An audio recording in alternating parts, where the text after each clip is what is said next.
Zenith Cablevision. Thank you for watching. It's time for talk. Each evening at this time, Monday through Friday, Rosemary interviews local personalities and others who bring items of interest to this community. Time for Talk is a community betterment service. Tonight, Rosemary takes us by means of portable camera out of our studios and maybe into your neighborhood. And now, it's time for Talk. Today finds us out at Rehab Services. We're going to interview the president of the Kennett Chamber of Commerce. He's a man that wears many hats. He's coached Little League, everything you can name, soccer, basketball, baseball, president of Kiwanis, ran the Kiwanis Little League basketball program for a while. He's the kind of man that you want to live in your town because he's active in everything in the community. And I consider him a valuable asset to this community. I want you to meet Bill Palmer, if you don't know Bill Palmer. Now, you may wonder what this is doing sitting here. Bill, what is it? This is a skeleton of the knee, and it's a model of the knee that shows us the muscular components, the ligament components. And this is? That's the patellar tendon coming down that encases the patella. Over the kneecap. Front of your knee? Then that's the kneecap and there. This on this side is one of the ligaments that's injured most often. Here, this one? That's right. That's one that's injured the medial collateral. It's most often injured in football or contact when sports. They twist. Or when they sustain a blow to the outside of the knee. Okay. Usually what's injured when they twist is the meniscus, which is the cartilage on the inside, which is the little cushion here on the inside right here. Okay. If you want to know how your knee works, just come in and tell Bill you want to see how my knee operates, and he'll tell you. Yes, we're here at Rehab Services, and told Bill we wanted to come out and talk with him about his new job, as, of course, it isn't a new job now. Ordinarily, we are able to cover the banquet, the installation, everything, and we were out of the country this year, so we haven't really talked to this man, and he's been in this job a long time. Does it take a lot of time to be president of the Chamber of Commerce? It doesn't take a lot of time, but it's you have to make yourself available, but I enjoy that.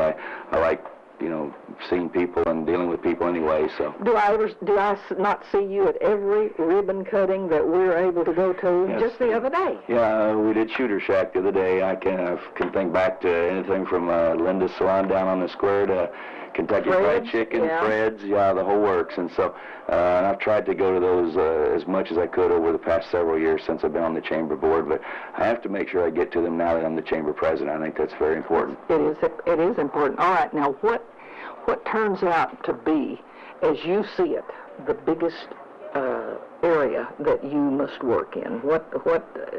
Your time to go to ribbon cuttings? I would guess that's not the most important thing you feel you do. No, I think probably it's to make myself available for people if they have questions or concerns. I do speak to some of the civic organizations, or anybody that asks me to come talk, I'll go talk to them. I've done everything from the Kiwanis Club itself to Rotary, different clubs. I enjoy that because I think people need to realize that the Chamber of Commerce has a purpose. It's very important to a town like us. Towns our size, it's very difficult to have an active Chamber of Commerce, and if we can stay active in it, do the things that we need to do to promote the community and to promote everything from the highway system to anything that we're involved in, to the education center. Those are the kind of things we need to do to make Kennett grow. By making Kennett grow, we're going to have more jobs, more opportunities for people, and so I just want to try to make myself available for people to talk to and to have questions with me. Now, you talked about jobs. Is Kennett having presently nibbles for industry that is wanting to come in, and do they contact you to take people around and to show them the community? We have nibbles all the time, but realistically, I'm more of the figurehead with the position, and I'm the guy that smiles a lot and shakes their hand and tries to talk nice to them. You mean you're the one that's supposed to make a good impression on people? Well, that's surprisingly enough. I assume that's part of my role. That's why I keep my fro short now, is to try to make a better impression. But realistically, Jim Baker is the one that does the work on that, and Carol and Carrie, and they're the ones that really have the work to do with all Now, that. when people come to town to actually want to look at a building, like, what about the URCO building? Are there nibbles on that? Anybody interested in that? Yeah, there's been several different organizations, groups looking at that. I think it's getting ready to, there's going to be some changes in it in the very near future. You want to tell me about any Well, of those? for one thing, they brought the price down, and that was a big, big plus for us. It dropped from, well, it's half the price now that it was a year ago. So that's a big plus for us. And it's been difficult to sell at the price that it's been in the past, but now I think you're going to see things happen relatively quickly on it. You're serious about this. Okay, now it's a huge building. Yes. So you don't see dividing that and two different industries using it. The nibble is for one? There's been some talk of that, but I think realistically the thing that's going to help the community best is to have one organization there to provide jobs, to be able to go for everything from, split shifts, things like that, to just a bigger company, better benefits, and more offers of employment to people. And you think we're going to see something there in the next year? I'm optimistic of that, yes. Especially, I think the whole key to it is that Standard Register has lowered the price, and things will start changing now. Okay, all right, we're going to look forward to that. Now, what about, does the Chamber have anything to do with the census 2000? Well, we're pushing on that real hard because You had a breakfast the other morning, and the gentleman came down from somewhere and talked about this, and urged us to know that it's very important to get everybody counted. Right. There's magical numbers, is what it seems like, and if we can break certain numbers, as in 12,000 is a magic number to some corporations and some theater chains and groups like that, and if we can break 12,000, then that's going to open up our opportunities for other businesses to come in as well. You're saying 12,000 is much better than 10,000. Right, right. There's different. That's right. Different 12,000's a level, and then 15 and 18, and they key in on certain numbers. And some organizations won't come into a town unless they're of a certain size. They feel like they have to have that. Okay, so they don't even want to talk to you if you're under 12,000. That's correct. Yeah. So there are some that waited till 10, and we broke 10, and you saw how things changed. And so it's real important to have a good, accurate count. Particularly from the business end, just to bring additional businesses into town. Okay, so you see that as a big plus for this. Now, we won't know immediately. They're not going to start the census till when? April? Yes, that's correct. So you don't actually know then how many we have now until that comes to. But what are you throwing out to industry people? You think we have 12,000? I don't know if we're quite that big yet, but when the past census showed that we had 60 or 70 empty homes in town, that tells us that it wasn't exactly accurate. I don't think there's 60 or 70 empty homes in Kennett, and so we may be... You think people just were not counted? Right, and so there were neighborhoods and additions that probably weren't counted, and so the big kick is to just make sure we get everything counted, because if we, I don't know that we'll break 12.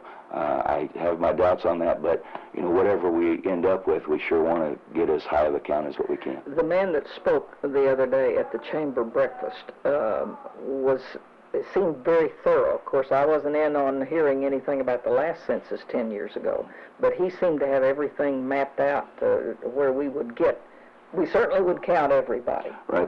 They seem to be very concerned about it as well as they should be. But I think a big key to it is going to be the people that they hire to help continue the job. And that's going to be, hopefully we'll have some people in our area that are concerned for us. And does the Chamber make recommendations to the people who... The biggest thing we can do is make sure that number is available to have the people that want to apply for that position. And one of the people that came down was the recruiter for job applications for the census. So he was here in Kennett that week, that day too. Okay, now what are you seeing? What would you like to say to people about what you would like to see happen here in Kennett? Or do you have any things that you are saying? What about the educational center? Bring us up to date on that. Anything you want to talk about? Well, I think the biggest plus for us in recent history here and in the future is going to be the education center. Has the contract been let for that? Yes, they've picked who's going to do the construction now, I believe. There's been a decision. I don't know if it's available for public knowledge yet, but there has been a decision made who's going to do the construction. I think that's going to be a very big plus for us because I think that one of the things that industrial prospects ask when they come into town is they say, where can our employees continue their education? You have to go to Blytheville, you'll have to go to Jonesboro, you have to go to Poplar Bluff, and now we can say, well, we have a higher education center here in town, and it's going to be structured such that people can get every bit of their education as long as the courses come up that they need and the interest is shown in those courses, but they can get as much as every bit of their education with the exception of 8 hours that they'll have to actually spend on campus at SEMO. And otherwise they could get all of it done in the Kennett area here. Okay, which is a real plus, yeah, I would think, for people coming into the area. It's a definite plus. Now, so far, the teachers have shown a real big interest in that. Mike Hunter worked on that and got a lot of teachers interested in getting continuing their education. And that you mean the teachers here in the Kennett system or all over the Boot county? Hill area. In the Boot Hill right, area. And some even in Arkansas are coming into town now. And so that'll be a big plus for us, too. So it's going to help the educational system. But the biggest thing is still what it's going to do for the industrial prospects. Okay. All right. In addition to that, you know, hopefully we'll, like what we talked about earlier, the former UARCO building will continue to, you know, entertain bids on that. I think you're seeing a lot of growth with the new Cottonwood Plaza out there. I think the good things are we're starting to see the businesses getting themselves cleaned up and trying to look as good as what they can look. And we're starting to see, we see people come in from out of town to do some shopping and things like that, and we need to continue to push on that because out-of-town business is a good thing for us. It helps our tax situation, helps our local businesses. But it's important for a community our size is the activities that there are for us to do, and that's one of the reasons that, like you made reference to at the beginning, I stay so involved in community activities. Helps to have a bunch of kids running around in these activities. It helps immensely, but like covering the football games for all these years, I think I've been 15, 16 years on the sideline, and this is the first time I've had a kid go on to 8th grade football, even that far. So it's just something that I've chosen to do, and my partners and I have chosen to do. You're always on the sideline to be available when, what, an accident? For injuries of any type. Right, but so this year, last couple of years, we've gone to varsity games, junior varsity, and 7th and 8th grade games. I think I've been to every 7th grade game since that program's existed. I told Coach Carr as long as he asks me, I'll be there. So he continues to ask, so I continue to show up. But you know, the football programs, the soccer programs, the rodeo in Kiwanis, things like that, the different organizations that have activities. All these civic clubs really contribute. Right, from the DU banquet to the Rotary auction. All those things contribute to the quality of life that we have here in this town. And there are certain things that are pluses and minuses with every city, but one of the things I found that's kept me in Kennett is that we do have a lot of people that show individual interest in activities for our children and for the adults and for the community in general. And you know, everything, even including the auction this weekend for the Delta Children's Home. All those things are... is the community pitching in to make this a better place? Right, and that's what you don't get in a town that's... Right. Where I grew up in the Kansas City area. I didn't know anyone involved in Kiwanis and Rotary and it's too big, Women for Kennett and things like that. It's just too big a town, and I don't think one person could possibly make a difference. You have been watching Time for Talk. Time for Talk is a community betterment service designed to cooperate with our local community betterment program.